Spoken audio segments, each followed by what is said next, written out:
నాను వెన్నెలని గద్దరన్న బిడ్డని. సాంస్కృతిక శాఖ సారథిగా చైర్పర్సన్గా దాదాపు 3 నెలలు గడుస్తుంది. 3 నెలలు. సో ఎట్లా ఉంది తెలంగాణలో, అంటే కాంగ్రెస్ ప్రభుత్వంలో మీకు అలాంటి పదవి రావడం జరిగింది. సో ఎట్లా ఉంది వర్క్ చేస్తుంటారు డైలీ? పదవి అనే కంటే ఒక బాధ్యత అనుకుంటున్నాను. కాంగ్రెస్ పార్టీ ఆధ్వర్యంలో ముఖ్యమంత్రి గారు రేవంత్ అన్న గారికి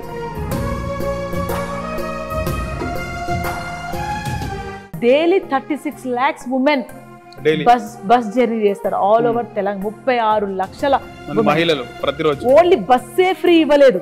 మీరు మొన్న గద్దర్ గారు చనిపోయినప్పుడు కేసీఆర్ గారు రావడం జరిగింది. అప్పుడు మీతో పాటు మీ సోదరుడు సూర్యకిరణ్ గారితో కూడా మాట్లాడినాడు. మీరు బీఆర్ఎస్లో ఏమైనా జాయిన్ అవుతున్నారు అనే టాక్ కూడా అప్పుడు బాగా వచ్చింది.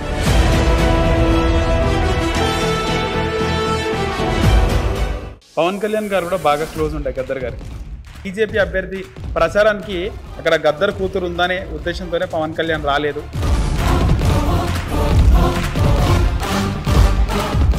ముఖ్యమంత్రి రేవంత్ రెడ్డి భాష పైన మాట్లాడుతున్నారు అందరు. మన భాష ఆ విధంగా ఉంది, ఊరికే అందరినీ కూడా బట్టలు తీసి కొడతా అన్నాడు. చెల్లె అమ్ముందా ఉన్నారు. ఎవరైనా తిట్టిన నాకు అమ్మని చెల్లెని ఏమంటావు నేను? గద్దర్ గారికి గతంలో అంటే ఉమ్మడి ఆంధ్రప్రదేశ్లో ఆయన పైన పోలీసులు కాల్పులు జరిపినప్పుడు మీరు ఆ సంఘటన చూసి మీరు అడ్డుపడి ఆ కారు వెనకాల పరిగెత్తినారంట. నిజమేనా? అది ఏం జరిగింది అప్పుడు ఒకసారి చెప్తారా? ఆ రోజు నాన్న మీద అటాక్ జరిగినప్పుడు అమ్మ గద్దరన్నకు నేను వస్తున్న రాళ్ళు తీసి వాళ్ళ మీద ఇసిరితే వాళ్ళు నా మీద కూడా 4 ఫైరింగ్లు చేశారు. బతికించిన తర్వాత నిజం తెలుసుకోవాల్సిన విషయం ఏంటంటే ప్రజలు గద్దరన్నని మేము బతికించుకున్నాం కుటుంబం.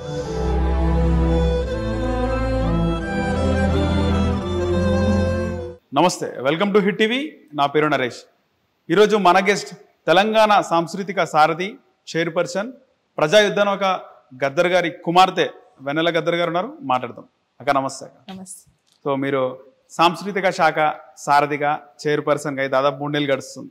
3 నెలలు. సో ఎట్లా ఉంది తెలంగాణలో, అంటే కాంగ్రెస్ ప్రభుత్వంలో మీకు అలాంటి పదవి రావడం జరిగింది. సో ఎట్లా ఉంది వర్క్ చేస్తుంటారు డైలీ? పదవి అనే కంటే ఒక బాధ్యత అనుకుంటున్నాను.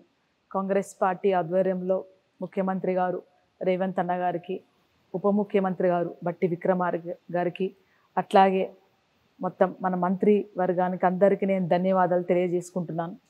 ఎందుకంటే నాను వెన్నెలని గద్దరన్న బిడ్డని, ఆయన పాట ఆగిపోదు, ఆయన మాట ఆగిపోదు. ప్రజల నిత్యం గుర్తు చేసుకునేలా ఉండాలంటే వెన్నెలమ్మ కంటోన్మెంట్లో ఓడిపోయినా పర్లేదు, తనకు ఒక సముచిత స్థానం ఇచ్చి ప్రజల్లో ఉండాలని ఒక నిర్ణయం తీసుకున్నందుకు నేను మన రాష్ట్ర ప్రభుత్వానికి కృతజ్ఞత తెలుపుకుంటున్నానని. సో ఇది నాకు ఏదో పోస్ట్ అని నేను అనుకుంటలేను, ఇది నా బాధ్యత అనుకుంటున్నాను. నాకు ఒక బాధ్యత అప్పచెప్పారు. ఆ బాధ్యతని ఏ విధంగా నేను నిజాయితీగా చేయగలుగుతానో అనే ఉద్దేశంలోనే పనిచేసుకుంటూ వెళ్తున్నాను. సాంస్కృతిక శాఖ అంటే ఈ శాఖకు సంబంధించి గద్దర్ వారసత్వానికి ఇస్తేనే బాగుంటుందనే అనే ఉద్దేశంతో ఇవ్వడం జరిగింది. సో మీరు ఎలాంటి ప్లాన్స్ చేస్తున్నారు? ముఖ్యంగా ప్రభుత్వానికి సంబంధించి మీ శాఖతో ప్రభుత్వానికి ఏ విధంగా మీరు సహాయపడుతున్నారు? తెలంగాణ సాంస్కృతిక సారథి ముఖ్య ఉద్దేశం ఏంటంటే ప్రభుత్వ పథకాలను ప్రజల్లోకి తీసుకుపోవడం, అది ముఖ్య ఉద్దేశం. తర్వాత ప్రభుత్వం నుంచి అంటే కొన్ని సంక్షేమ పథకాలు కానీ, అట్లాగే సోషల్ వెల్ఫేర్ యాక్టివిటీస్ అంటే మన ట్రాఫిక్ రూల్స్కి సంబంధించింది కానీ, మద్యానికి సంబంధించిన కానీ, డ్రగ్స్ సంబంధించిన కానీ, అట్లాగే ఎడ్యుకేషన్ సంబంధించింది కానీ, అట్లాగే భారత రాజ్యాంగాన్ని రక్షించుకునే విధంగా వివిధ సోషల్ వెల్ఫేర్ యాక్టివిటీస్ని, ఒక్కొక్క యాక్టివిటీస్ని ఎన్నుకొని ఒక్కొక్క నెల దానికి సంబంధించింది ప్రజల్ని చైతన్యవంతపరచడము బాధ్యత, జాబ్ తెలంగాణ సాంస్కృతిక సారథి. సో నేను వచ్చినాక కూడా అదే చేస్తున్నాను. ఏంటంటే ఇక్కడున్న కళాకారుల్ని ప్రజల్లోకి గ్రౌండ్ లెవెల్ దాకా ప్రజల్ని చేరుకోవాలి. అక్కడ ప్రభుత్వం ఏవైతే పథకాలు తీసుకొస్తుందో వాళ్ళకు తెలియజేయాలి. వాళ్ళు ఏ విధంగా అవి అప్లై చేసుకోవాలి, మధ్యలో దళారీలు లేకుండా, ఎవరి ఇన్ఫ్లుయెన్స్ లేకుండా డైరెక్ట్ వాళ్ళు ఏ విధంగా అప్లై చేసుకోవచ్చు, ఏ విధంగా లబ్ధి పొందొచ్చు అని చెప్పే పాత్ర తెలంగాణ సాంస్కృతిక సారథి. సో దాన్నే ఇంకెంత బాగా చేయగలుగుతామో, ఇంకెంత గ్రౌండ్ లెవెల్గా పోగలుగుతామో అనే ఒక ఉద్దేశంతోనే మేము వర్క్ చేస్తున్నాం. తెలంగాణకు సంబంధించి తెలంగాణ ఉద్యమంలో కీలకంగా వ్యవహరించింది అంటే కళాకారులే వాళ్ళ పాటలతో. గద్దర్ గారి సాంగ్ అయితే పొడుస్తున్న పొద్దు మీద, ఆ సాంగ్ ఒక చరిత్ర అనే చెప్పుకోవాలి అసలు. సో కళాకారులు చాలా మంది పాటలు పాడడం. సో 10 సంవత్సరాలు బీఆర్ఎస్ పాలన తర్వాత ఇప్పుడు మీరు టేకప్ చేస్తున్నారు కదా ఈ శాఖని, సమస్యలు ఏం కనబడుతున్నాయి బాగా కళాకారులే ముఖ్యంగా? మొదటి సమస్య ఏంటంటే ఈ ప్రాసెస్ ఇట్సెల్ఫ్, అంటే తెలంగాణ సాంస్కృతిక సారథి కళాకారులందరూ తెచ్చి ఉద్యోగం ఇయ్యడం అనేది చాలా గొప్ప విషయమే, కళాకారులను గౌరవించుకోవడం. కాకపోతే దీని యొక్క సిస్టమేటిక్ రూపంలోని దాన్ని ఫామ్ చేయలేదు. ఆ ఇబ్బందే పెడుతున్నాయి. అంటే నిజంగా 10 ఏళ్ల నుంచి జరుగుతున్న ఆ ఇబ్బందులన్నీ కాంగ్రెస్ పార్టీ వచ్చినాక ఆ ఇబ్బందులన్నీ ఎదుర్కొని ఆ ఇబ్బందులు సాల్వ్ చేసే వరకే టైం అవుతుంది. సో ఈ తెలంగాణ సాంస్కృతిక సారథిని ఏ విధంగా మనము ఒక సిస్టమేటిక్ ప్రొసీజర్ ప్రకారం, లీగల్ ప్రొసీజర్ ప్రకారము ఎట్లా దీన్ని రిక్రూట్మెంట్ ప్రాసెస్లోకి తీసుకోవాలనే భాగంలోని చర్చ నడుస్తుంది. ఎందుకంటే కాంగ్రెస్ పార్టీ ఆల్రెడీ అనౌన్స్ చేసింది, మనం బయట ఉన్న కళాకారులు కూడా ఇంకొంతమంది కళాకారులు కూడా మనం రిక్రూట్ చేసే అవకాశం ఉంది. కాబట్టి సో ఇప్పుడు దీని ఎట్లా ఒక పద్ధతి, ఒక లీగల్ ప్రొసీజర్తో స్ట్రీమ్ లైన్ చేసుకొని పోవచ్చో, అట్లాగే రానున్న టైంలో ఇంకొక సెట్ ఆఫ్ కళాకారులని ఎలా మనం రిక్రూట్ చేసి ప్రజల్లోకి మన తెలంగాణ సంస్కృతిని, మన తెలంగాణ జీవాన్ని ఎలా తీసుకుపోవచ్చో అనే ఒక చిన్న అనాలిసిస్ జరుగుతుంది అన్నమాట. సో ఆ పనిలోనే ఉన్నాం. ఓకే, 6 గ్యారంటీలకు సంబంధించి మీరు చెప్పినట్టుగా మీ పని వచ్చేసి ముఖ్యంగా సంక్షేమ పథకాలు, ప్రభుత్వ పథకాలన్నీ కూడా ప్రజల్లోకి తీసుకెళ్లాలని. 6 గ్యారంటీల్లో అంటే 3 మొన్న రీసెంట్గా ఇందిరమ్మ ఇళ్ళకి సంబంధించి రెండవ దఫా ఇళ్ల నిర్మాణం కూడా ప్రారంభమైంది. ఈ 6 గ్యారంటీల్లో ప్రజలకి వెళ్తున్నప్పటికీ కూడా ప్రతిపక్షాలు కొంతమంది, ఒక వర్గం ప్రజలు 6 గ్యారంటీలు అసలు అమలు చేస్తలేరు, రేవంత్ రెడ్డి చెప్పిన పథకాలు ఏం అమలు అవ్వట్లేదు అని మాట్లాడుతున్నారు. దీనిపైన ఏం చెప్తారు? 6 కాదన్న 160 పనులు జరిగినాయి. ఇంత పెద్ద లిస్ట్ ఉంది. ఓకే, అంటే ఇంకా స్పైరల్ బ్యాండ్ సరిగ్గా తీయలేదు. 160 గ్యారంటీలు అంటారు. 160 చెప్పిన మాటలన్నీ అంటే మేనిఫెస్టోలోనే కాకుండా వచ్చిన తర్వాత ప్రభుత్వము ఏదైతే ఇంపార్టెంట్ అన్నదన్నీ ఇమీడియట్గా చేసే, అంటే మొన్న చూస్తే 25,35,000 రైతులకు 20 కోట్ల పైన రుణమాఫీ జరగడం జరిగింది. 25 లక్షల 35,000 25 లక్షల రైతులకు రుణమాఫీ అవ్వడం జరిగింది. అట్లాగే చూసుకుంటూ పోతే మనకి ఇప్పటి వారికి మీరు అన్నట్టు 6 గ్యారంటీలో మ్యాక్సిమం అన్నీ అయినాయి. వస్తూనే గడిలు పగలగొట్టి, ఫస్ట్ ఆఫ్ ఆల్ గత 10 ఏళ్ళగా అంటే మనము ప్రజలు చాలా ఎంతో కష్టపడి త్యాగం చేసి తెచ్చుకున్న తెలంగాణ మళ్ళా గడిల పాలైపోయింది. దానికి గమనించాలి. తెలంగాణ 10 ఏళ్ళగా ఎవరు అసెంబ్లీ దాకా పోలేదు, సెక్రటేరియట్ అంటే ఎవరికి తెలియదు, చదువుకున్న వాళ్ళమే పోలే. కానీ ఈరోజు చూస్తే ప్రతి ఒక్కరు సామాన్య ప్రజలు, మీరు 1 ఇయర్ చూస్తే గత ఫస్ట్ 3 మంత్స్ అసలు కిటకిటలాడిపోయింది సెక్రటేరియట్. అట్లాగే ప్రజాభవన్ కూడా. అవునా? సో ఏంటంటే ఫస్ట్ గడిలను గూలగొట్టి స్త్రీలకందరికీ ఉచిత బస్సు సౌకర్యం కల్పించి, ఆ ఉచిత బస్సు సౌకర్యం కల్పించినప్పుడైతే ఇప్పటి వారికి సంవత్సరం లోపట ఎంతమంది బెనిఫిట్ అయ్యారంటే almost all 36 lakhs women bus journey చేస్తారు ఆల్ ఓవర్ తెలంగాణ. 36 లక్షల మహిళలు ప్రతిరోజు. ఓన్లీ బస్సే ఫ్రీ ఇవ్వలేదు. మీరు మొన్న చూసుకుంటే మహిళా దినోత్సవం చూసుకుంటే 151 బస్సులకు రేవంత్ గారు జెండా ఊపి, ఆ బస్సులకు మహిళా సంఘాల బస్సులకు ఓనర్షిప్ కలిగించి బస్సులకు ఓనర్ చేసి వాళ్ళకి అప్పచెప్పారు. అది చూస్తాం. ఇంకా మహిళా సంఘాలు చూసుకుంటే గత సంవత్సరంగా 121 క్యాంటీన్లు శాంక్షన్ అయితే దాంట్లో 71 క్యాంటీన్స్ ఆల్రెడీ ఇనాగరల్ అయిపోయి వివిధ గవర్నమెంట్ శాఖలో పనిచేస్తుంది. ఇంకా చూస్తే auto training, cab training, bus training కూడా గత 1 ఇయర్ ఇవ్వడం జరిగింది. లెదర్ చాలా ఇంపోర్ట్ అవుతుంది కాబట్టి లెదర్ సంబంధించిన కూడా ఉమెన్కి ట్రైనింగ్ ఇవ్వడం జరిగింది. అట్లాగే చూస్తే 30 రూపాయలు ఇచ్చే డ్రెస్కి ఆపేయడం చెప్తే ఉమెన్ సెల్ఫ్ హెల్ప్ గ్రూప్ ఉమెన్స్కి గవర్నమెంట్ స్కూల్ సంబంధించిన డ్రెస్సులన్నీ కుట్టే ఆర్డర్ మళ్ళా వచ్చింది. ఇంకా ముందు చూస్తే వడ్డీ లేని రుణాలు ఆపేశారు.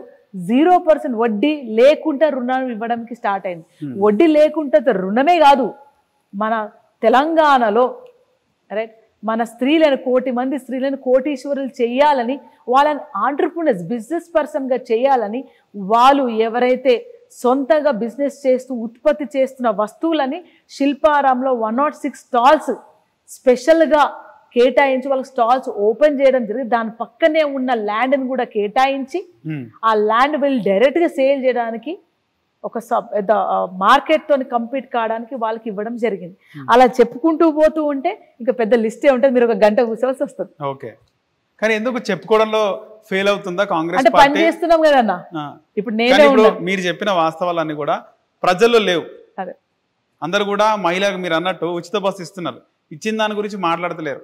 మహిళలకు 2,500 యూనిట్లు ఉచిత ఇవ్వడం జరుగుతుంది. దాని లిస్ట్ అంతుంది అనమాట, ఎంతమంది లబ్ధి పొంది. ఇప్పుడు మీరు అంటున్నారు ఇచ్చినాము అంటే ఏమవుతుందంటే అన్న, ఇచ్చినాం కానీ లబ్ధిదారుల లిస్ట్ బయటికి వెళ్తలేదు. ఇప్పుడు అదే పనిలో ఉన్నారు. లబ్ధిదారు లిస్ట్ పెట్టుకొని మా ఇన్స్టాగ్రామ్లా, మా యూట్యూబ్లో, ఫేస్బుక్లో ఇప్పుడు అదే చేస్తాం. ఎంతమంది లబ్ధి పొందినారు, ఆ లబ్ధి పొందడమే కాదు, ఆ జిల్లా వారీగా, ఆ కాన్స్టిట్యూషన్ వైజ్గా ఆ లబ్ధిదారుల లిస్ట్ డిస్ప్లే చేస్తాం. అప్పుడు ప్రజలకు తెలుస్తుంది. ఏమైపోయిందంటే ముందు కాలం ఎట్లుంటే మన ప్రజలకు బిస్కెట్ వేసేస్తే హ్యాపీ ఉన్నారు. మనం బిస్కెట్ వేసే ప్రభుత్వం కాదు. నిజంగా మొదటగా ఇప్పుడు జనాల్లో చేంజ్ వచ్చింది. నిన్నటి వారికి చేయలేదు కానీ మేము ఎప్పుడైతే ఫోకస్ చేసి ఈ పనులు చేశాము, ఏవైతే ఇంపార్టెంట్ ఉన్న పని చేసాం. ఇప్పుడు 2,500 ఇవ్వలేదు అనుకోండి, గృహజ్యోతి ఇవ్వలేదు అన్నాను అనుకోండి, అరే 2,500 కాదు, మనం ఉమెన్ని బస్సులు ఇచ్చి బస్సులో ఓనర్గా చేస్తున్నాం. మనం చెప్పింది అడుగుతారు కదా ప్రజలు, అదే 2,500 ఇవ్వలేదు అంటున్నారు. అవును, పెళ్ళప్పుడు షాదీ ముబారక్, కళ్యాణ లక్ష్మి పథకంలో కళ్యాణ మస్తు పెట్టి కేవలం డబ్బులతో కాకుండా తులం బంగారం ఇస్తున్నారు, చదువుకునే అమ్మాయిలకు స్కూటీ ఇస్తున్నారు. ఇవన్నీ ఏమని ప్రజలు అడుగుతున్నారు. చదువుకున్న అమ్మాయి స్కూటీ ఇస్తే మొన్న రాజీవ్ యువ వికాస్ కింద రైట్ మనకు లోన్ తీసుకొని సబ్సిడీ లోన్స్ తీసుకొని మన యువతకు ఆంటర్ప్రినర్స్ కావడానికి ఇస్తున్నారు. ఎక్కడ లేని విధంగా వచ్చిన చెప్పని పథకం అనుకోవచ్చు. రాగానే 51,000 ఉద్యోగాలు ఇవ్వడం జరిగింది. గత 10 years గా గ్రూప్స్ కి ప్రిపేర్ అవుతున్న వాళ్ళకు ఉద్యోగాల కోసం మొన్ననే గ్రూప్ రిజల్ట్స్ ఇవ్వడం జరిగింది. డిఎస్సి అనౌన్స్ అయింది, కానిస్టేబుల్స్ కు ఉద్యోగాలు ఇవ్వడం జరిగింది, నర్సులకు ఉద్యోగం ఇవ్వడం జరిగింది. 10 ఏళ్లుగా ఒక వైస్ ఛాన్సలర్ లేని ఉస్మానియా యూనివర్సిటీకి, కాకతీయ యూనివర్సిటీకి దళిత బిడ్డలు నియోజించడం జరిగింది. అవన్నీ ఎవరు మాట్లాడతలేరు. ఎందుకు మాట్లాడతలేరంటే మంత్రులు ఎందుకు మాట్లాడతారు? మీరు ఒక్క మాట అర్థమైతలేరు. అర్థం చేసిన అందరు మీరు చూడ, ప్రతి ఒక్క మంత్రి వారంలో 3 రోజులు 4 రోజులు నియోజకవర్గంలో నేనున్నాను, ఫోన్ చేస్తాను. పని కంటే పబ్లిసిటీ ముఖ్యం కదా ప్రజెంట్ జనరేషన్ లో. అదే ప్రజెంట్ చేసే పబ్లిసిటీ వాళ్ళు చేస్తా ఉన్నారు, పని తక్కువ పబ్లిసిటీ. కానీ ప్రజలు గద్దరనే చెప్పేటోడు, ప్రియమైన ప్రెస్ మిత్రులారా ఏం చెప్పేవాడంటే, ప్రియమైన ప్రెస్ మిత్రులారా, ప్రజలు గొర్రెలు కాదు. మీరు ఎంత ప్రచారం చేసుకొని, ఎంత నెగిటివ్ ప్రచారం చేసుకొని, ఎన్ని బిస్కెట్లు వేసినా ప్రజలు మూర్ఖులు కాదు. ప్రజలు గమనిస్తారు. గమనించి ఒకసారి వెయిట్ చేస్తారు, 2 సార్లు వెయిట్ చేస్తారు, 3వసారి తిరగబడి గడిల నీరు కొడతారు. ఇంకా కావలిస్తే గడిలో ఉంటే గల్ల బయటకు వచ్చి రోడ్డు మీద వేసి తంతారు. అది ప్రజాస్వామికం. సో ఈ సోషల్ మీడియా ద్వారా, ఈ ప్రెస్ ద్వారా ఏదో మేము చేసేస్తామని ఇప్పుడు మీరు చూడండి, నేను వచ్చిన 3 నెలల నుంచి చాలా మంది అంటారు మీరు ఏం చేస్తారు వెన్నెల మేడ కనబడతారు. నాకు కనిపించాల్సిన అవసరం లేదు. నేను ఇక్కడ ఉండి నా ఆర్గనైజేషన్లో పని చేస్తున్నానని నాకు తెలుసు, నా తోటి పని చేస్తున్న వాళ్ళకి తెలుసు. నా పని ఇప్పటి కాకుండా 10 ఏళ్ళకో 100 ఏళ్ళకో ఆ పని బయటికి వస్తుంది, తెలుస్తుంది. ప్రజలు చైతన్యవంతం అవుతారు. తెలంగాణ ఎట్లొచ్చింది? అట్టడుగు నుంచి ప్రజలు చైతన్యవంతం అయ్యారు కాబట్టి తిరుగుబాటు ఉద్యమంగా వచ్చారు. ఏదో ప్రజలు అంటున్నారు తెలుస్తలేదంటే, ప్రజలు చాలా గొప్పవాళ్ళు. ఎవరైతే లబ్ధి పొందినారో, ఇప్పుడు నేను మొన్నటి వరకే తనలేదు, నేను చెప్తూనే ఉన్నా, ఎక్కడ పోతే లిస్టు చూపిస్తున్నా, లిస్టు చూపి టక్క చెప్తా ఉంటే ప్రజలు చైతన్యవంతమై తెలుసు. ఇదంతా దుష్ప్రచారం జరుగుతుంది. దుష్ప్రచారాన్ని ప్రజలే తిప్పికొడతారు. ఒకవైపు చూసుకుంటే కేసీఆర్, కేటీఆర్, హరీష్ రావు, కవిత వాళ్ళు టార్గెట్గా పనిచేస్తున్నారు. ఇటు రేవంత్ రెడ్డి ఒక్కడే ఫైట్ చేయాల్సి వస్తుంది. అట్లేం లేదన్న. రేవంత్ అన్న అంటే ప్రతిదీ కూడా ఆయనే మాట్లాడవలసి వస్తుంది. అవునవును. ఎక్కడ కూడా లైన్ గా చూసుకుంటే నిన్న ఒక దగ్గర మాట్లాడినాడు, మొన్న ఒక దగ్గర మాట్లాడినాడు అవును రేవంత్ రెడ్డి. అవును సో ఆయన ఒక్కడే వీళ్ళందరినీ కూడా ఫేస్ చేయాల్సి వస్తుంది. అవును. అట్లేం లేదన్న. రేవంత్ అన్నకు అందరికీ మొత్తం యావత్ తెలంగాణ ప్రజలే ఉండరు. ఓన్లీ కాంగ్రెస్ పార్టీ క్యాడరే కాదు, తెలంగాణ ప్రజలు, చెల్లెలు, అక్కలు, నిరుద్యోగులు, రైట్, అంటరాని వారు, అణగారిన వర్గాలు వారు, జర్నలిస్టులు, రైట్, స్టూడెంట్స్, మేధావి వర్గం. ఇంటలెక్చువల్ ఫారం అని ఉంటుంది, ఇంటలెక్చువల్స్ అని ఉంటారు. ఒక రాజ్యం కూలిపోవడానికి, ఒక రాజ్యం నిలబడడానికి అట్టడుగున ఉద్యమాలు, ప్రజలు ఎంత ఇంపార్టెంటో మేధావి వర్గం కూడా అంతే ఇంపార్టెంట్. మన కంచె ఐలన్న గారు కానీ మన ప్రొఫెసర్లు కూడా, వాళ్ళు కూడా అంతే ఇంపార్టెంట్. సో ఇక రీసెర్చ్ టీం వాళ్ళు రీసెర్చ్ రాసుకుంటా అది పెడుతూ ఉంటారు. రేవంత్ అన్న పెద్దయిన కాబట్టి ఆయన, నేను మాట్లాడితే ఒక వేటేజ్ ఉంటుంది. రేవంత్ అన్న ప్రజలకు మేము ఇది చేస్తున్నామని చెప్తే, మేము మా స్థాయిలో మాకు వచ్చే చిన్న ఇంటర్వ్యూలో కానీ, మా ఫేస్బుక్లో కానీ, ఇన్స్టాగ్రామ్లో కానీ మేము చెప్పుకుంటూ పోతున్నాం. సో రేవంత్ అన్న ఒంటరి కాదు. రేవంత్ అన్న కానీ కాంగ్రెస్ పార్టీ తరఫున కాంగ్రెస్ సభ్యులందరూ ఎక్కడక్కడ ఫైట్ చేస్తున్నాం. కానీ ఒకటేం చేస్తున్నామంటే, విచ్చలవిడిగా మనం వీడియోని వాడుకోవట్లేదు, సోషల్ మీడియాని వాడుకోవట్లేదు. గద్దరన్నకు యూట్యూబ్ లేకుండే, గద్దరన్నకు ఇన్స్టాగ్రామ్ లేకుండే, గద్దరన్నకు ఫేస్బుక్ కానీ వాట్సాప్ కానీ లేకుండే. కానీ గద్దరన్న ప్రజల గుండెలో ఉండు, గద్దరన్న పని చేసుకుంటూ పోయాడు. సో అదే కోణాలో కాంగ్రెస్ పార్టీ కార్యకర్తలు కానీ మేము కానీ పని చేసుకుంటూ ఉంటాము. రానున్న టైంలో ప్రజలే ఈరోజు పక్కన నిలబడ్డారు, రేపు కూడా పక్కన నిలబడతారు. సార్ కేసీఆర్ని కలవడానికి ఆయన వెళ్ళడం జరిగింది. ఇప్పుడున్నటువంటి ప్రజా భవన్, అప్పటి ప్రగతి భవన్ బయట చాలాసేపు కూర్చున్నాడు, కలవలేదు. అప్పటి ముఖ్యమంత్రి కేసీఆర్ ఇంటికి వచ్చేసినాడు. మీతోనే ఏమన్నా జరిగింది సంభాషణ? మాతోనేమి ఎప్పుడు గద్దరన్న గారి సంభాషణ జరిగింది. ఫోటో నెక్స్ట్ డే బాగా వైరల్ అయింది, ఫోటో మీడియాలో, ప్రింట్ మీడియా. అది గద్దరన్న చనిపోయినాక వైరల్ అయిందండి, అప్పుడేం వైరల్ కాలేదు. అంత ముందు కూడా అప్పుడు కాలేదు. అవమానము ఉన్నప్పుడు కూడా ఫోటో బయటకు వచ్చింది. అంటే గద్దరల్ల లాంటి మహానుభావులు ప్రజల కోసం చేసే ఏ వ్యక్తినైనా అట్లాగే అవమానాలు, అణిచివేతలు, ద్రోహాలు, వెన్నుపోటలు తగులుతూనే ఉంటాయి. వాటికి ఎప్పుడు భయపడలేదు, భయపడబోము, భయపడలేదు. సో అట్లాంటివి జరుగుతూనే ఉంటాయి. దాన్ని ప్రజలు అదిగే అంటున్నారు కదా, ప్రజలు గొప్పవాళ్ళు. గద్దర్ గారు చనిపోయినప్పుడు కేసీఆర్ గారు రావడం జరిగింది.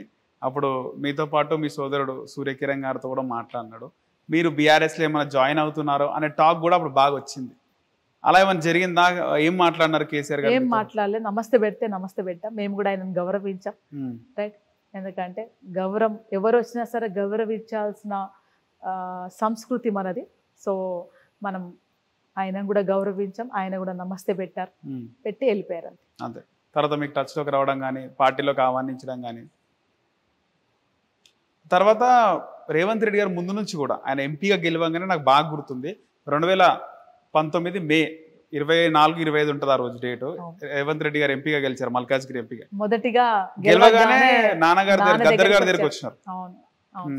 ఎందుకు అప్పటి నుంచి అంటే అమితమైన ఒక కనెక్షన్ రేవంత్ రెడ్డి గారి మధ్యలో, గద్దర్ మధ్యలో ఉంది, గద్దర్ గారి మధ్యలో ఉంది. అంటే వ్యక్తిగా కాకుండా ఎప్పుడైనా వ్యక్తులుగా కలిస్తే కొన్ని రోజులు కలుస్తాము, విడిపోతాం. వ్యక్తిత్వంతో, ఒక సిద్ధాంతంతో కలిస్తే ఎన్ని జన్మలు వచ్చినా అది కనెక్టివిటీ ఉంటుంది. గద్దర్ గారు ఒక విషయాన్ని ముందుకు తీసుకొని పోవడం.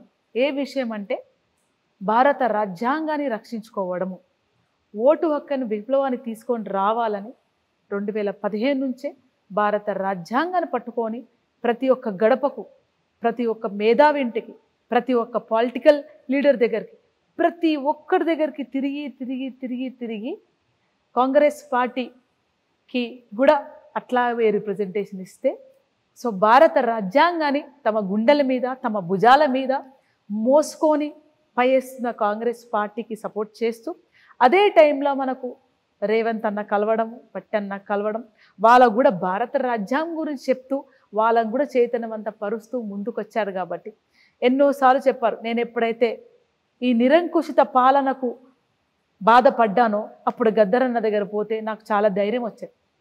ఎస్, నేను రెడీ ఉన్నాను కొట్లాడడానికి అనే ధైర్యం వచ్చేది. సో సైద్ధాంతికంగా గద్దరన్న గారు, రేవంత్ అన్న గారు కానీ, బట్టి అన్నారు కానీ, ఇతర లీడర్స్ కానీ, అలా చూస్తే పవన్ కళ్యాణ్ గారు చూసి, అలా చూస్తే రాహుల్ గాంధీ గారు కూడా ఎందుకు కనెక్ట్ అంటే సైద్ధాంతికంగా కనెక్ట్ అయ్యారు, ప్రజల కోసం కనెక్ట్ అయ్యారు, నిస్వార్థంగా ప్రజల కోసం సేవ చేయన్న వారు ఎవరైనా కనెక్ట్ అయ్యారు.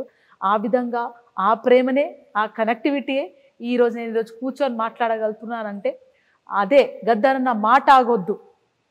గత 10 ఏళ్ళుగా కళాకారులని, మేధావులని, రచయితలని, జర్నలిస్టులని, చెల్లెల్ని, అక్కల్ని, అమ్మలని వాళ్ళని తెలవకుండానే అణిచివేయడం జరిగింది.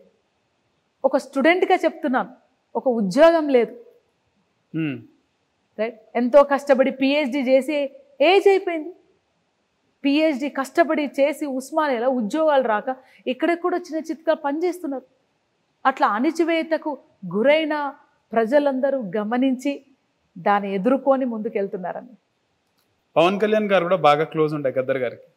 మీరు 2023లో జనరల్ ఎలక్షన్స్లో నిలిచినప్పుడు మీరు కాంగ్రెస్ నుంచి నిలిచినారు. బీజేపీ అభ్యర్థి ప్రచారానికి అక్కడ గద్దర్ కూతురు ఉందనే ఉద్దేశంతోనే పవన్ కళ్యాణ్ రాలేదు అనేది తెలిసిన విషయం. సో మీకేమన్నా మీతో మాట్లాడడం జరిగింది ఏమన్నా? మీరు కాంగ్రెస్ ఉన్నప్పటికీ ఫోన్ ద్వారా ఏమన్నా మాట్లాడినారా పవన్ కళ్యాణ్? ఎప్పుడు నేను మాట్లాడలేదు అన్నతో. మీరు ఎమ్మెల్యేగా నిలిచినప్పుడు? లేదు, నేను మాట్లాడలేదు. లేదు అన్న, కానీ ఆల్ ది బెస్ట్ చెప్పి పంపించారు, నేను మాట్లాడలేదు అంతే. కానీ మీరు నేరుగా ఫోన్లో మాట్లాడడం లేదు అన్న, ఆల్ ది బెస్ట్ చెప్పి పంపించారు. అందుకే రాలేదంటారా? మీరు ఉన్నందుకే, మీరు పోటీ చేస్తున్నందుకే బీజేపీ అభ్యర్థికి సపోర్ట్గా ఉండొచ్చు, రాకపోవచ్చు. ఓకే. సో ముఖ్యంగా ఒక అంటే చారిత్రాత్మక విషయం ఇది. గద్దర్ గారికి గతంలో అంటే ఉమ్మడి ఆంధ్రప్రదేశ్లో ఆయన పైన పోలీసులు కాల్పులు జరిపినప్పుడు మీరు ఆ సంఘటన చూసి మీరు అడ్డుపడి ఆ కారు వెనకాల పరిగెత్తినారంట. నిజమేనా? అది ఏం జరిగింది అప్పుడు ఒకసారి చెప్తారా? ఆ రోజు నాన్న మీద అటాక్ జరిగినప్పుడు అమ్మ గద్దరన్నకు మధ్యలో ఎవరైతే దుండగులు కాలవడానికి వాళ్ళ మధ్యలో అమ్మ ఉండి పోరాటం చేసింది. ఓకే. అరుస్తూ ఉంటే లోపల నుంచి నేను, మా సూర్యమన్న, మా తమ్ముడు కేశవ పరిగెత్తుకొని బయటికి రావడం జరిగింది. రాగానే అన్న ఒక నిమిషం ఆగి నాన్న దగ్గర సహాయంకి వెళ్ళాడు. వాళ్ళు మమ్మల్ని చూసి పరిగెత్తుకొని వస్తుంటే, వాళ్ళు గేట్ వేస్తుంటే నేను రాళ్ళు తీసి వాళ్ళ మీదకి ఇసడం వేయడం జరిగింది. రాళ్ళు? మా ఇంట్లో రాళ్ళు, కట్టెలు ఖచ్చితంగా ఉంటాయి. ఇప్పుడున్న భూదేవినారి ఇంట్లోనే. సో మాకు చిన్నప్పటి నుంచి అలవాటు, కట్టెలు పట్టుకోవాలి, రాళ్ళు పట్టుకోవాలి, కారం పట్టుకొని బతికినం నేను, మా అమ్మ. నిర్బంధం, అటువంటి నిర్బంధం. సో నేను వస్తూనే రాళ్ళు తీసి వాళ్ళ మీదకి ఇసిరితే వాళ్ళు నా మీద కూడా 4 ఫైరింగ్లు చేశారు. చేసుకుంటా అయినా సరే గేట్ వేసుకుంటా ఫైరింగ్ చేశారు. ఫైరింగ్ చేసి ఇద్దరు ఆల్రెడీ ఒక ఆయన పరిగెత్తి కార్లో కూర్చున్నారు, డ్రైవర్ ఉన్నారు. ఇక్కడ నుంచి మళ్ళీ ఇంకా ఇద్దరు ఫైరింగ్ చేసుకుంటే వాళ్ళని రాళ్ళు ఇసురుకుంటా 2 కిలోమీటర్ పరిగెత్తి ఆ నంబర్ నోట్ చేసుకొని వచ్చేటప్పుడు జనాలను గూడగొట్టుకుని రావడం జరిగింది. అంతలోపల అన్న పక్కింటి వాళ్ళ నాన్నని తీసుకొని హాస్పిటల్కి పోవడం జరిగింది. అంతలోపల నేను వచ్చి డైరీ తీసుకొని, ఎందుకంటే అప్పటికే థ్రెటనింగ్ కాల్స్ వస్తున్నాయని ఫోన్ డిస్కనెక్ట్ చేసిన డైరీ తీసుకొని ఫోన్ బూత్కి పోయి ఫోన్కి అల్వాల్ పోలీస్ స్టేషన్కి, సెక్రటేరియట్కి, డిఐజీ ఆఫీస్కి, దళిత సంఘాలకి, ప్రజా సంఘాలకి, లెఫ్టిస్ట్ పార్టీలకు, పెద్ద వాళ్ళందరికీ ఫోన్ చేస్తే, జర్నలిస్టులకు అందరూ ఫోన్ చేస్తే, ఉస్మానియా వాళ్ళకి ఫోన్ చేస్తే 6 గంటల వరకు మొత్తం గాంధీ హాస్పిటల్ అంట ముట్టడం జరిగింది. ఆల్ ఇండియా రేడియోలో అనౌన్స్ అవ్వడం జరిగింది. సో ప్రభుత్వం రియాక్ట్ అయ్యి, ప్రజలు ఇంత ఎత్తున రియాక్ట్ అయ్యారని భయానికి ప్రభుత్వం రియాక్ట్ అయ్యి గద్దరన్న నిమ్స్కి షిఫ్ట్ చేసి ఆపరేషన్ అయ్యి బతికించడం జరిగింది. బతికించిన తర్వాత నిజం తెలుసుకోవాల్సిన విషయం ఏంటంటే, ప్రజలు గద్దరన్నని మేము బతికించుకున్నాం కుటుంబం, ఒక సామాన్య కుటుంబంగా మా తల్లి, మా అన్న, మేము బతికించుకున్నాం. బతికించుకోగానే గద్దరన్నని గొప్ప కళాకారు, గొప్ప రచయిత, గొప్ప మేధావిని మేము మా ఇంట్లో పెట్టుకోలే. నానా నువ్వు పాట రాయి, మాకు పైసలు ఇయ్యి, నానా మేము ఫారెన్లో సెటిల్ అవుతాం, మా నా పైసలు ఇయ్యి, మేము బతకాలే, నీ వల్ల మా బతుకులు ఖరాబ్ అయిపోతున్నాయి, నీ వల్ల మా బతుకులు నాశనం అవుతున్నాయి, మాకు తిండి లేదు, బట్ట లేదు, చదువు లేదు, గౌరవం లేదు, మా జీవితాలు నాశనం అయిపోతున్నాయి, నువ్వు ఇంట్లో కూర్చో, నేను బతికించావు, నువ్వు ఇంట్లో కూర్చో అని ఏనాడు, చివరి వారికి గడి ఏనాడు కానీ మా అమ్మ కానీ మా ఇద్దరు అన్నలుగా మిమ్మల్ని ఆయన ప్రజల కోసం పోతా అంటే మేము ఆయనను పంపించినాం. ఇది చాలా ఇంపార్టెంట్. మేమే కాదన్న, ప్రజలందరూ అవమానిస్తున్నారు, ఉద్యమకార కుటుంబాలను అవమానిస్తున్నారు, స్త్రీలను అవమానిస్తున్నారు, జర్నలిస్టులను అవమానిస్తున్నారు, కళాకారులను అవమానిస్తున్నారు, మేధావులను అవమానిస్తున్నారు. అలా కాకండి తెలంగాణ వచ్చినాక సామాన్య ప్రజలని కదిలించాలంటే ఎవరు కదిలించిన సామాన్య ప్రజలని? మేధావులకు అర్థమైంది 1969లో ఉద్యమము ఎలా ప్రజలకు తాకిందంటే సామాన్య ప్రజలకు మేధావులు కూర్చొని చర్చించారు, కళాకారులు పాట రూపంలో ప్రజలకు చేరవేశారు. ఒక్క పాటతోని పొడుస్తున్న పొద్దు మీద కాదు. 1996లో భువనగిరి సభలో గద్దరన్న పాటతోని మొదలైంది mobilisation of second phase of Telangana. ఆ పాట అమ్మా తెలంగాణమా ఆకలికే కలగానమా, అమ్మ నీకు వందానాలమ్మో కమ్మని ప్రేమానిదమ్మో, ఎటొల్లా మట్టి సిప్పవో ఎటొల్లా మట్టి సిప్పవో కాయదొల్లా గండ్రగొడ్డలు. ఆ పాట విని సామాన్య అట్టడుగులున్న ప్రజలకు అర్థమైందంట. అదే పాటకు resemblance next meeting 1997 Khammam Bhuvanagiri సభ లక్షలాదిగా, ఇసుక వేస్తారు రాని లక్షలాదిగా ప్రజలు వచ్చడం జరిగింది. సో ప్రియమైన ప్రజల్లారా, మేధావులారా, కళాకారులారా, ఒక రాష్ట్రాన్ని సాధించుకున్నామంటే ఎంతోమంది రక్తం చిందించి తమ జీవితాలు అర్పించి వాళ్ళది ఎక్కడ లేరు, వాళ్ళు ఎక్కడ లిస్టులో లేరు, తెలంగాణ ఉద్యమంలో ఉన్నారని లిస్టు లేరు, వాళ్ళకు పట్టాలు ఇవ్వలేదు, వాళ్ళకు బిరుదులు లేరు, కుటుంబాలే నాశనమై మనం ఈ సమాజాన్ని ఏర్పరచుకున్నామంటే భౌతికమైన సమాజం ఏర్పడిందేమో కానీ సామాజికమైన సమాజం మనకు వాళ్ళొద్దు, వేరే రాష్ట్రపోలు వద్దు. మనం మంచైనా చెడైనా సరే మనం ఒక భాష ఒక సంస్కృతి మాట్లాడతామని కొట్లాడి తెచ్చుకున్నాక మనం కొండిలు పెడుతున్నారు. కులాల వారిగా, మతాల వారిగా, వర్గాల వారిగా, స్త్రీల మధ్య, పిల్లల మధ్య, కాలేజ్ స్టూడెంట్స్ మధ్య కొట్లాడబెట్టి మనం చిచ్చు పెట్టి బతికిస్తున్నారు. మీరు జర జాగ్రత్త. దొంగలెవరో లంగలెవరో మన కోసం పనిచేస్తున్నవెవరో న్యాయంగా గుర్తించండి, వాళ్ళ తరఫే నిలబడండి. తెలంగాణ ఒక ఉద్యమాల గడ్డ, ఒక నిజాయితీ గడ్డ. అమాయకులు అని చెప్పి సైలెంట్ ఉండరు. నిజాయితీ గడ్డ, నిజాయితీ వైపే నిలబడాల్సిందిగా నేను కోరుతున్నాను. విజయశాంతి గారు, మీ ఎలక్షన్స్లో మీరు ఎమ్మెల్యేగా పోటీ చేసినప్పుడు ఆమె రావడం, ముఖ్యంగా మీ నియోజకవర్గంలో ఎక్కువగా తమిళియన్స్ ఉండడం, ఆమె తమిళ్లో మాట్లాడడం మేము కూడా చూసినాం. సో విజయశాంతి గారు ఆ తర్వాత ప్రభుత్వం వచ్చిన తర్వాత ఎక్కడ కనబడలేదు. సో ఎందుకు కనబడలేదంటే ఏం చెప్తారా అసలు? అంటే కనబడలేదంటే నేను కూడా కనబడలేదన్న. ఈ 10 వచ్చినాక అందరు కనబడుతున్నా అంటే ఎందుకు కనబడాలని నా ప్రశ్న. ప్రభుత్వం వచ్చిన తర్వాత ముఖ్యంగా అంటే ఇప్పుడు ప్రభుత్వం రాగానే మీరు పోటీ చేస్తారు, ఆమె పోటీ చేయలేదు. ఆమె అంతకుముందు ఎంపీగా ఉంది, తెలంగాణ బాని పార్లమెంట్ లో వినిపించి ఇప్పుడు కనిపిస్తుంది కదా. అయితే నెల రోజులు కనిపిస్తుంది. ప్రభుత్వం వచ్చిన తర్వాత ఎక్కడ కనిపించలేదు, కానీ ఇప్పుడు ఆమెకి ఎమ్మెల్సీ పిలిచి మరి ఇచ్చినారంట. అంటే కనిపించింది కదా ఇప్పుడు. కాంగ్రెస్ పార్టీ ఆధ్వర్యంలో చూస్తే ఎవరైతే నిజంగా పనిచేస్తారో ఒక రోజు కాకుండా ఇంకో రోజు కాకుండా సరే ఖచ్చితంగా వాళ్ళకి అవకాశం ఇస్తారు. ఎలక్షన్ టైంలో తన రోల్, తన పాత్ర వహించింది. తర్వాత ప్రభుత్వం వచ్చి ఒక్కొక్కటిగా పని చేస్తున్న టైంలో తను వచ్చి ఏం ప్రెస్ మీట్ పెడతాడు, తను వచ్చి ఏం మాట్లాడతాడు, తను పార్టీకి లోబడి నాకు అవకాశం ఇస్తే నేను ప్రజలోకి వచ్చి పనిచేస్తా, అవకాశం ఇవ్వకపోతే ఇంట్లో కూర్చొని పనిచేస్తా. ప్రభుత్వ కార్యక్రమాల్లో కానీ ఎక్కడ కనిపిస్తుంది అంటే అది ప్రభుత్వ కార్యక్రమాలు అంటే బాధ్యత ఇస్తే వస్తాం. ఊరికే పోయి మీడియా ఇప్పుడు మీరు అన్నట్టు మీడియా పెట్టి నేను వచ్చినా, నేను మాట్లాడినా, నేను ఇది చేసినా అని చెప్పలేము కదా. There is some discipline. She is from a film industry, the most highly discipline personalities.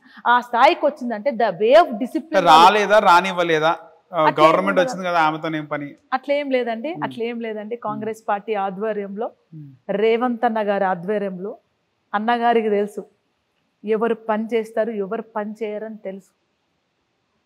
ఆయన ఎవరికి ఎప్పుడు ఒక బాధ్యత, పదవి అనట్లేదు, గుర్తుపెట్టుకోండి. ఎమ్మెల్సీ ఇచ్చేసారు అనగానే ఇట్స్ రెస్పాన్సిబిలిటీ. ఇప్పుడు నాకన్నారు ఒక పదవి ఇచ్చిర్రంటే ఆ పదవి ఎందుకు ఇచ్చినారు? నీకు పని చేయడానికి ఇచ్చినారు. ఆ చైర్లో కూర్చొని మీసాలు తిప్పుకొని తిరిగి పడుకోవడానికి కాదాడ. నీకు ఒక బాధ్యత ఇచ్చినారు. వాళ్ళు ఎవరికి ఎప్పుడు బాధ్యత అప్పచెప్పాలనే అంచనా ఉంది తప్ప కానీ 24 గంటలు వచ్చి చిల్లరగా ఫేస్బుక్లోనో యూట్యూబ్లోనో ప్రెస్ మీట్ ఇచ్చుకుంటా లేనిది ఉన్నట్టు చెప్పడము, ఉన్నది ఎక్స్లో మాట్లాడుకుంటా, ట్విట్టర్లో లేనిది ఉన్నట్టు చెప్పడం, ఉన్నట్టు అవును కాదు అవును వాడు వీడు వాడు. నువ్వు ఎన్ని తిరుమాలు చేసినా కానీ ప్రజలకు నువ్వు ఎంత గోల్ తెప్పినా మనోళ్ళు ప్రజలు ఏడ నిలబడాలో, ఎప్పుడు ఎదుర్కోవాలో, ఎప్పుడు తిరగబాటు చేయాలో వాళ్ళు చేస్తారు. ఆమె ఎమ్మెల్సీతో పాటు విజయశాంతి గారికి ఇంకేం బాధ్యత ఇస్తున్నారు అక్క? అది నాకు తెలియదన్న, అది ప్రభుత్వ నిర్వహణ ఏ బాధ్యత ఇచ్చినా. ఎందుకంటే హోంమంత్రిని చేస్తారు. తెలంగాణ ఉద్యమంలో శాంతక్క గారి కీలక పాత్ర చాలా ఉంది. తన ఉద్యమానికి సపోర్ట్ చేసినందుకు కూడా తనకు ఫిలిం అవకాశాలు కూడా చాలా పోయినాయి. తన సొంత పార్టీని నడుపుకోవాలని తను ముందుకు వచ్చిన ఆ పార్టీని విలీనం చేయడం జరిగింది. తనకు ఏ గుర్తింపు రాలేదు. మనకు ఏ గుర్తింపు రాని మరి 10 ఏళ్ల నుంచి ఎప్పుడు ఎందుకు కనిపించలే? మరి ఈ సంవత్సరం నుంచి కనబడతలేదు అని కాంగ్రెస్ పార్టీకి పనిచేసింది కదా, అదే అంటారు. సరే అన్న, కాంగ్రెస్ పార్టీకి కనిపిస్తలేదు అని 10 సంవత్సరం నుంచి కనబడ 10 ఏళ్ల నుంచి కనిపించినప్పుడు అప్పుడు ఎందుకో ఒక ప్రెస్ మీట్ పోయి ఎందుకు అడగలేదు? అక్క నువ్వు కనబడతలేవని ఒక వీడియో పోయి మాట్లాడలేకపోయారు ప్రెస్? అప్పుడు ప్రభుత్వం లేదు కదా, కాంగ్రెస్ ప్రభుత్వం. ఆ ప్రభుత్వం ఎందుకు ప్రశ్నించలేదు మరి?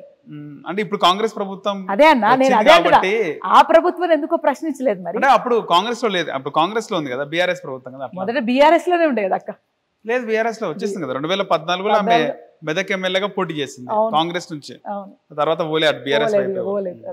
సో హోంమంత్రి చేస్తున్నారు అది నాకు, అది హోంమంత్రిని చేస్తే ఇంకే మంత్రివర్గం ఇచ్చిన ఒక స్త్రీగా, ఒక ఉద్యమకారులుగా ఖచ్చితంగా కాంగ్రెస్ పార్టీ రేవంత్ అన్న గారి ఆధ్వర్యంలో క్యాబినెట్ వాళ్ళు డిసైడ్ చేస్తారు. నేను అంత పెద్ద మాట్లాడే నాకు అవగాహన లేదు, ఓకేనా. బట్ ఏది ఇచ్చినా సరే ఒక ఉద్యమకారులాగా పర్సనల్గా తెలుసు, ఉద్యమాలు ఉన్నప్పుడు కూడా మేము చూస్తూ వచ్చాము అక్కని. సో ఒక స్త్రీకి గౌరవము కాంగ్రెస్ పార్టీ ఇవ్వడము చాలా మంచిగా ఉంటుంది. ముఖ్యంగా అంటే 15 నెలలు అవుతుంది కాంగ్రెస్ ప్రభుత్వం వచ్చి, కానీ హోంశాఖ మంత్రి లేరు, విద్యాశాఖ మంత్రి లేరు. ఎందుకు, ఏ విధంగా? అంటే ప్రతిపక్షం స్ట్రాంగ్ అవుతుంది, అధికార పక్షం కాంగ్రెస్ ప్రభుత్వం కొంచెం వీక్ అవుతుంది. నిన్న ముఖ్యమంత్రి కూడా ఆయన కూడా మాట్లాడడం జరిగింది. అందరు నన్ను తిడుతున్నారు అంటున్నారు, అందరూ ప్రభుత్వం పైన వ్యతిరేకత ఉంది అంటున్నారు. ఎందుకు వ్యతిరేకత ఉందని పథకాల గురించి చెప్పిండు. నేను ఫ్రీ కరెంట్ ఇస్తలేనా, ఫ్రీ బస్ ఇస్తలేనా, 25 లక్షల రైతులకి దాదాపు 20,000 కోట్లు నేను రుణమాఫీ చేసినానని అన్ని పథకాలను చదువుతున్నా.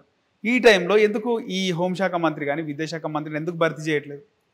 నేను ఇందాక చెప్పినట్టనే పథకాలు అన్న మనకు మొత్తం system, there is no system at all. As an administrator even I know basic administrative rules.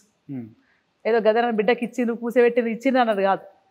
ఒక క్వాలిఫైడ్ సబ్జెక్ట్ ఉంది, క్వాలిఫికేషన్ ఉంది కాబట్టి ఇక్కడ కూర్చోబెట్టినప్పుడు నాకు ఇంత చిన్న డిపార్ట్మెంట్, చిన్న కల్చరల్లో ఒక చిన్న వింగ్, ఈ వింగే ఇంత చెత్త చేసి పెట్టిర్రంటే మరి అన్ని డిపార్ట్మెంట్స్ని సెగ్రిగేట్ చేసుకుంటూ ఒక్కొక్కటిగా తీసుకుంటూ ఎవరికి ఏ బాధ్యత అప్పచెప్పాలని ఒక అంచనాతోని, ఒక క్యాల్కులేషన్స్తోని ఒక్కొక్కటిగా చేసుకుంటూ వస్తున్నారు. ఏదో ఇవ్వలే అంటే ముందు చేసిన తప్పులే మనం చెయ్యొద్దు.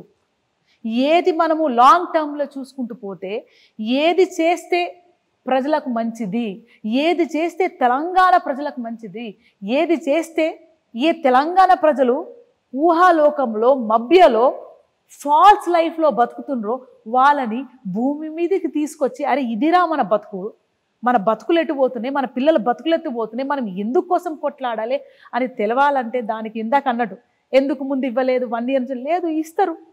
దానికి ఒక సిస్టమ్ ఉంటుంది, దెర్ ఇస్ ఎ ప్రొసీజర్. నువ్వు వచ్చినావు కదా నీకు ఇచ్చేసిన పోరా, నువ్వు ఏమైనా కాలవాడు అనేది కాదు కదా. హోంశాఖ మంత్రి చాలా ఇంపార్టెంట్. ఇవన్నీ రేవంత్ గారు ముఖ్యమంత్రి ఆధ్వర్యంలో పెట్టుకున్నారు.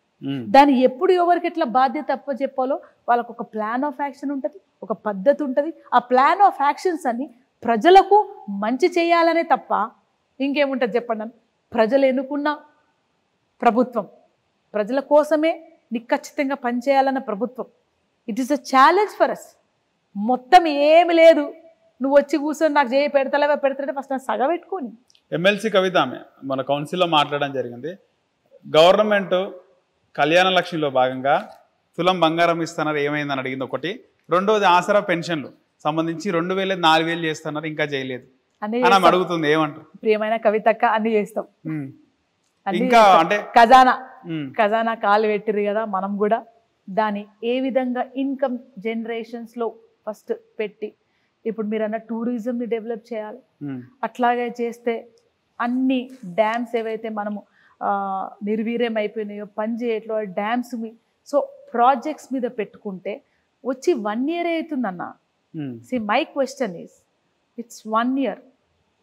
మనం అవకాశం ఇవ్వాలి. కొత్తకి ఇంటికి పెళ్ళైన వచ్చిన ఒక బిడ్డకు నీకు రాయన అద్దెలో తినను ఒక ఫ్యామిలీగా, ప్రజల కోసం పనిచేస్తున్న ఒక ఫ్యామిలీగా ఇద్దాం, 1 year ఇద్దాం, 2 years అంటే ఎన్నికల ముందు 3 నెలల్లోనే మొత్తం 6 గ్యారెంటీలు ఇస్తామన్నాడు రేవంత్ రెడ్డి అని అన్నారు. అంటున్నారు. అని రాగానే వచ్చి లోపల చూడగానే ఏముంది, 0 ఉంది కదా. అన్నందుకు దాన్ని ఒక్కొక్కటిగా చేస్తాం. ఇప్పుడు 3 గ్యారెంటీలు గురించి మాట్లాడుతున్నాను నేను. ఇప్పుడు 160 గ్యారెంటీ, 160 లబ్ధిదారుల లిస్టు, ఎన్ని కోట్లు మనము ప్రజలకి అంటే రైతులకు కానీ, మహిళా సంఘాలకు కానీ, రుణమాఫీలు కానీ, ఇతర బీమాలు కానీ, జాబ్స్ కానీ, కొత్త ప్రాజెక్ట్స్ కానీ, అవి 160 ఉన్నాయి. మరి వీటి గురించి మాట్లాడతాం. సో తప్పక ఒకటి తర్వాత ఒకటి చేస్తామని చెప్తాను. ఓకే, మీ పార్టీలో గెలిచిన తీన్మార్ మల్లన్న ఎమ్మెల్సీగా గెలిచి ఇప్పుడు ఆయన సస్పెండ్ అయ్యిండు. కాంగ్రెస్ పార్టీ టార్గెటెడ్గా మాట్లాడుతున్నా ఆయన. ఏం చెప్తారు ఆయన గురించి? నేనేం చెప్పన్నా, ఎందుకంటే మీ పార్టీ గుర్తుపైన ఎమ్మెల్సీగా గెలిచిన ఆయన డైరెక్ట్ అది పార్టీ గురించి నేను మాట్లాడే ఛాన్స్ తీసుకోను. ఎందుకంటే అది పార్టీ నిర్ణయం, సస్పెండ్ చేయడం అనే నిర్ణయం తీన్మార్ మల్లన్న గురించి వాళ్ళు నిర్ణయం చేస్తాం. కాబట్టి పార్టీ ఏ నిర్ణయం చేస్తే ఆ నిర్ణయం భాగంలో ఉంటాం. అంతేగాని నేను ఒక రాజకీయంలోకి చాలా గొప్ప ఉద్దేశంతో వచ్చినాను. అర్థమైందా? ఆ గొప్ప ఉద్దేశం ఏంటంటే గద్దర్ గారి ఆశయాన్ని ప్రజల్లో చిరకాలం బతికించాలని. గద్దర్ గారు చివరిగా చెప్పేవారు, మూగబోయిన గొంతులో రాగమెవరు తీసెదరో, ఆ జీరబైన గొంతులో జీవమెవరు పోసెదరో, ఆ తుపాకులకు ఎదురు నడిచిన నా తూటనెవరు దాసెదరో. అప్పుడు అడిగినాం, ఎందుకు నాన్న ఈ పాట రాస్తున్నారు? ప్రజలు ఎంతో గొప్పవాళ్ళు, రైట్? ఎంతోమంది కళాకారులు, ఎంతోమంది విద్యార్థులు, ఎంతోమంది మేధావులు, అక్కలు, అమ్మలు మీకోసం మీ పాట అయి గొంతయి మీరు ఏది చెప్తే అది ఉద్యమాలు నడిచి అమరులయ్యేవాళ్ళు ఉన్నారు.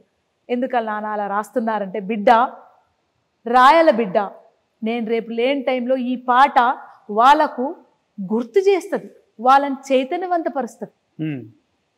వాళ్ళు ఎన్ని కష్టాలు పడి సాధించుకునే తెలంగాణ ఏముంది, రేపు రానున్న తలారికి ఏమిస్తామని వాళ్ళు గుర్తు చేసి, ఎక్కడైతే అణిచివేత అన్యాయం జరుగుతుంటే వాళ్ళు తిరగబడాలని నేను బిడ్డ రాస్తున్నాను. సో నేను రాజకీయాల్లోకి ప్రజల్ని చైతన్యవంతం పరచడానికి వచ్చిన. నేను రాజకీయాలకి ఒక సిద్ధాంతాన్ని ముందుకు తీసుకుపోతాను. నేను రాజకీయాలకి నిజం మాట్లాడడానికి వచ్చిన. నిన్ను తిట్టి, నేను బిస్కెట్లేసి, నిన్ను తిట్టి, నీ గురించి తిట్టి, నిన్ను తక్కువ చేసి మాట్లాడి అవసరం. నేను పని చేసే ప్రజల్లోకి ఉండాలనుకుంటున్నాను. సో తీన్మార్ మల్లన్న విషయం కానీ, ఇంకా ఎవరి విషయం కానీ, అది కాంగ్రెస్ పార్టీ డిసిషన్, ప్రభుత్వ డిసిషన్, వాళ్ళు తీసుకొని పోతారు. నేను తెలంగాణ సాంస్కృతిక సారథి చైర్పర్సన్గా నాకు ఈ బాధ్యత చెప్పినారు. నేను ఈ బాధ్యత సక్రమంగా నిర్వహిస్తున్నానా లేదా, నేను జరిగిన తప్పులని, తప్పులు చెప్పుకుంటూ పోతే ఇక తప్పులు చెప్పుకుంటూనే పోతాం. తప్పులని సరిదిద్దడానికే ప్రజలు మన ఇక్కడ కూర్చోబెట్టినారు. ఆ తప్పులని సరిదిద్దుకునే పని చేసుకుంటూ పోతూ ఉంటాం. ప్రజలు ఉన్నారా లేదా, వస్తారా లేరా అంటే, ప్రజలు లేకుంటే మనం ఈడెందుకున్నావు, నువ్వు ఆడెందుకున్నావు. ప్రజలు నీ ఛానల్ చూడకపోతే నువ్వు ఛానల్ పెట్టుకొని నువ్వు ఆడుండేవాళ్ళు కానీ నేను ఈడుండేవాళ్ళు. సో ప్రజల్ని మనం ఎప్పుడు తక్కువ అంచనా. ప్రజలు చాలా గొప్పవాళ్ళు, ప్రజలు నిర్ణయిస్తారు సమాజాన్ని. ఈ సాంస్కృతిక శాఖలో ఏం ప్లాన్స్ ఉన్నాయి, ఏం చేయాలనుకుంటున్నారు పనులు? ఇంకా పెద్ద పెద్ద ప్లాన్స్ ఏం లేదన్నా, చిన్న చిన్న ఏమన్నా లూప్ హోల్స్ ఉంటే అవి సరిదిద్దుకుంటున్నాం. కళాకారులకు చిన్న చిన్న బేసిక్ నీడ్స్ ఇవ్వాలున్నాయి మనకు, అవి ఇవ్వడానికే కొంచెం ప్లాన్ ఆఫ్ యాక్షన్ ఒకటి తర్వాత ఒకటి. ముందు వాళ్ళకు మొదటి పిఆర్సీ రిలీజ్ చేయడం, మన కాంగ్రెస్ పార్టీ రాగానే మొదటి పిఆర్సీ రిలీజ్ చేయడం జరిగింది. 6 నెలలకు 5 నెలలకు పడే జీతం కుదించి మనం రిక్వెస్ట్ చేసి మీరు అన్న డబ్బుల లోటుపాట్లు వల్ల, డబ్బులు తక్కువ ఉండడం వల్ల, ఫండ్స్ తక్కువ ఉండడం వల్ల మనము వాళ్ళకు ఇప్పుడు కుదించి 3 నెలలకు 2 నెలలకు జీతాలు ఇస్తాం. అట్లాగే 2-3 మెడికల్ ఇన్సూరెన్స్ కానీ అలాంటి చిన్న చిన్న వాళ్ళకు వెల్ఫేర్ సంబంధించి ఇచ్చి వాళ్ళకు ట్రైనింగ్స్, వాళ్ళలో చాలా నైపుణ్యత ఉంది. అద్భుతంగా పాటలు రాయగలుగుతారు, పాడగలుగుతారు, నాటకాలు వేయగలుగుతారు, కొత్త కొత్త క్రియేటివిటీ మ్యూజిక్ సిస్టమ్ వాళ్ళలో ఉన్న నైపుణ్యాన్ని బయటికి తీసుకురావడానికి వాళ్ళకి ట్రైనింగ్స్ ఇతరులు చిన్నగా ప్లాన్ చేసుకున్నాం. సో మీరు అన్నట్టు పాపం వాళ్ళకు కూడా చాలా ఇబ్బంది అవుతుంది, ప్రజల్లోకి ఇంకా పోలేకపోతున్నారు. సో వాళ్ళ ఆ బేసిక్ అవసరాలను తీసుకొని ప్రజలకు ఏ విధంగా పోవాలని ఒక చిన్నగా చేసుకుంటూ వెళ్తున్నాం. ఫైనల్గా రాష్ట్రంలో 2-3 రోజుల నుంచి ముఖ్యమంత్రి రేవంత్ రెడ్డి భాష పైన మాట్లాడుతున్నారు అందరు. మన భాష ఆ విధంగా ఉంది, ఊరికే అందరినీ కూడా బట్టలు కూడా తీసి కొడతా అంటున్నాడు. ఏంది ఆ ఫ్యాంటసీ ఏంది ఆయనకి, ఊరికే అందరిని ఆ విధంగా మాట్లాడుతున్నాడు. ఏమంటారు? నీ మ్యారేజ్ అయిందని కాలేదు, చెల్లె అమ్ముందా ఉన్నారు, ఎవరైనా తిట్టిరు నాకు అమ్మని చెల్లెని ఏమంటావా నేను?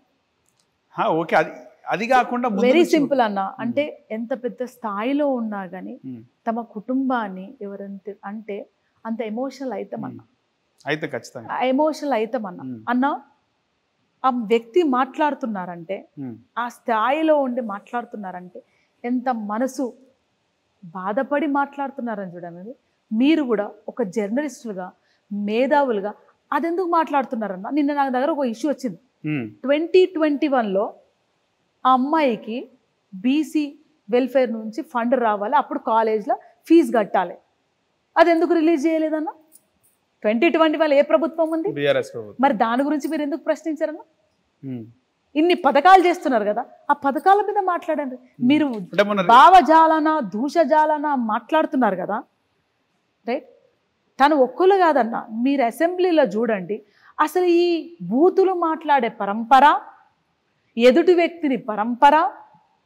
వ్యక్తిని నీచంగా మాట్లాడే పరంపర అనేది ఎక్కడి నుంచి మొదలైందన్న? అవి మాట్లాడండి. అర్థమైంది? తెలంగాణ ఉద్యమం టైం నుంచి మొదలైంది ఆంధ్రల మీద.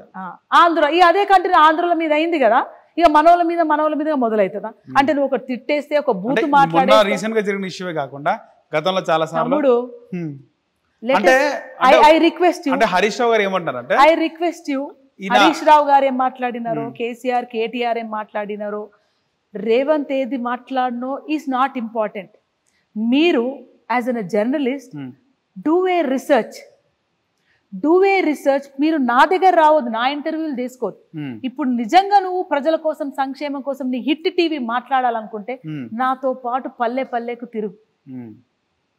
తిరుగుదాం ఖచ్చితంగా. అర్థమైందా? 2021 రిలీజ్ కాని డబ్బులు ఇంకా రిలీజ్ కాలేదు వచ్చి నువ్వు కాంగ్రెస్ పార్టీని తిరిగితే మరి 2021లో ఏమైందన్నా?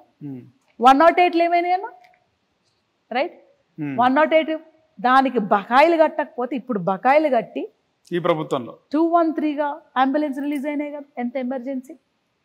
5 లక్షల నుంచి 10 లక్షల రాజీవ్ ఆరోగ్యశ్రీ బీమాని పెంచినప్పుడు, రైట్, ఒక్క నిమిషం చెప్తా ఎంత అమౌంట్ రిలీజ్ చేసిందంటే ఆ బకాయిలు 6.7 కోట్ల ఆరోగ్యశ్రీ బకాయిలు కట్టి 10 లక్షల రాజీవ్ హెల్త్ ఇన్సూరెన్స్ ఇస్తుంది. అంటే 770 కోట్ల బకాయిలు ఓన్లీ మేము ఆరోగ్యశ్రీ ఇచ్చినాము, 5 లక్షలు ఇచ్చినాము. మరి 6.7 కోట్లు ఏందన్నా? వీటి గురించి ప్రశ్నించు. మీరు నెక్స్ట్ ఇంటర్వ్యూ నాతో ఏం చేయండి అంటే బిఫోర్, పాస్ట్ అండ్ ప్రజెంట్ అది చేద్దాం. ఒక్కొక్క డిపార్ట్మెంట్ తీసుకుందాం. గత 10 సంవత్సరాలుగా డిపార్ట్మెంట్ ఏం స్కీమ్ రిలీజ్ చేసింది, ఎంత రిలీజ్ చేసింది, ఎంత లబ్ధిదారులు, ఎంత అప్పు పెట్టిపోయిన బకాయిలు పెట్టిపోయినరు. నేను ఆ పనిలోనే ఉన్నా. You tell me the first. ఇన్ని అన్న రేవంత్ అన్న మాట్లాడిండ్రు, సరే. వాళ్ళ క్వశ్చన్ ఏంటంటే, ఆయన ఒక రాష్ట్రానికి పెద్ద మనిషి కదా, హుందాతనంగా మాట్లాడాలి ఏ ఉన్నా కూడా అన్న. మీరు కూడా పెద్ద మనిషే కదా, రైట్? మీరు కూడా పెద్ద మనిషే కదా. And my interview here is not talking with you and telling what BRS are doing, what Congress are doing. My intention as daughter of Gaddar, as a Telangana chairperson, I will tell what I am doing from this department. I will tell what the government is doing. ప్రజలకు రేవంత్ అన్న ఏం మాట్లాడిండు, తిట్టిండా, కొట్టిండా, మీరు అది మాట్లాడకండి. ఈ list పెట్టి ఏమేం పని చేసింది మాట్లాడారు. రైట్. ఒక తెలంగాణ బిడ్డగా నీ అమ్మనో అయ్యనో ఎవరైనా ఆవేశమైతే, నేను ఆవేశం గానా? ఒక 15 ఏళ్ళ ఆడపిల్లని మా అయ్య మీదకి వస్తారా నా కొడుకుల్లారా మిమ్మల్ని చంపుతా అని 2 కిలోమీటర్లు పరిగెత్తిన ఆవేశం రాదా అన్న? కదా. సో ఇది కూడా మనము ప్రభుత్వానికి ఏంటంటే a legal rule has to come in the parliament or in the assembly. చట్టపరమైన రూల్ రావాలంటే ఎవరు దూషించుకోవద్దు, ఎవరు మాట్లాడుకోవాల్సింది రూల్స్ బహిరంగంగా దూషించొద్దు. ఓకే అక్క, ధన్యవాదాలు. సో నాకేంటంటే నా రిక్వెస్ట్ ఏంటంటే మీరు కూడా next time do your interviews on the research based. Right, మనకు రీసెర్చ్ బేస్డ్ గా చేస్తే ప్రజల్లో ఏముందో తెలుసుకోవాలి. ప్రజల్లో ఏముంది? అవును, Congress party social media fail అయిందా అంటే ఏం చెప్తారు చెప్పుకోవడంలో? సోషల్ మీడియా నన్ను అడుగుతాను, నాకు phone Congress party social media నాకు ఫోన్ చేస్తారు, అక్క నువ్వు ఎన్ని రోజులు అడుగుతున్నావు నన్ను? ఓకే, ఇంటర్వ్యూస్ కి ఎన్ని రోజులు అడుగుతున్నావు? నేను ఏ ఇంటర్వ్యూస్ కి ఇవ్వట్లేదు. సోషల్ మీడియా నాకు సోషల్ మీడియానే ఇచ్చింది list. We have such 100 pages report. లబ్ధిదారుల లిస్ట్ కూడా ఉంది. ఇప్పుడు మీరు అంటున్నారు ఆరోగ్యశ్రీ మేము ఇచ్చినాము 10 లక్షల మంది, మరి 607 కోట్ల బకాయిలు ఎందుకు పెట్టిరు బిడ్డ చెప్పండి. అట్లా చెప్తాం ఇప్పటి నుంచి. సో సోషల్ మీడియా మీకే ఇంటర్వ్యూ ఇవ్వలేదు, వాళ్ళు మామూలు కదా కాంగ్రెస్ అక్క ప్లీజ్ అక్క, వాళ్ళు మా బెదిరించలేరు కదా, రిక్వెస్ట్ చేయలేరు కదా అని అక్క ప్లీజ్ అంటే. అట్లా is the reason we are also not able to support because all the leaders, if you see all the leaders we are busy working. ఉన్న చెత్తని సాఫ్ చేయడానికే ఉన్నాం. మేకప్ వేసుకొని మీ కెమెరాల ముంగడ వచ్చి కూర్చునే టైం లేదు మాకు. ఓకే, సో మొత్తానికి మళ్ళీ కూడా హిట్ టీవీ నుంచి మీతో పాటు రీసెర్చ్ లో గ్రౌండ్ లెవెల్లో ఏం జరుగుతుంది, ప్రజలు ఏమనుకుంటారో తెలుసుకుందాం. టైం కేటాయించినందుకు ధన్యవాదాలు. Thank you so much. Hit TV app, ఇందులో short news, live news, entertainment shows, movies, digital magazines తో పాటు మీ జిల్లా వార్తలను కూడా ఫ్రీగా చూడొచ్చు. అంతేకాదు కేజీ నుంచి పీజీ వరకు విద్యార్థులకు స్కాలర్షిప్ కూడా అందిస్తున్నాం. ప్రతి వారం 10 మందికి లక్కీ డ్రా ద్వారా ఒక్కొక్కరికి 10,000 రూపాయలు అందిస్తున్నాం. ఇంకెందుకు ఆలస్యం, వెంటనే హిట్ టీవీ యాప్ ని డౌన్లోడ్ చేసుకుని ఫ్రీగా ఎంటర్టైన్మెంట్ పొందండి. Hit TV app. Hit TV app. Please download hit TV app. Hit TV app ని ఫ్రీగా డౌన్లోడ్ చేసుకుని ఎంజాయ్ చేయండి. మీకు నచ్చిన ఎంటర్టైన్మెంట్ కోసం హిట్ టీవీ యాప్ ని ఫ్రీగా డౌన్లోడ్ చేసుకుని ఎంజాయ్ చేయండి. హిట్ టీవీ యాప్ ని డౌన్లోడ్ చేసుకుని ఆస్వాదించండి, ఆశీర్వదించండి. ఇంతమంది సెలబ్రిటీలు హిట్ టీవీ యాప్ ని డౌన్లోడ్ చేసుకోండి అని చెప్తున్నారంటే ఎంత మంచి యాప్ ఆలోచించండి. అమెరికాలో చదవాలనుకునే వాళ్ళకి విశ్వసనీయమైన పేరు మన శౌర్య కన్సల్టెన్సీ. UK లో 1 year masters, UK లో 1 year masters, 2 years work permit up to 5 years visa. Contact Saurya Consultancy. Contact 89851 89851.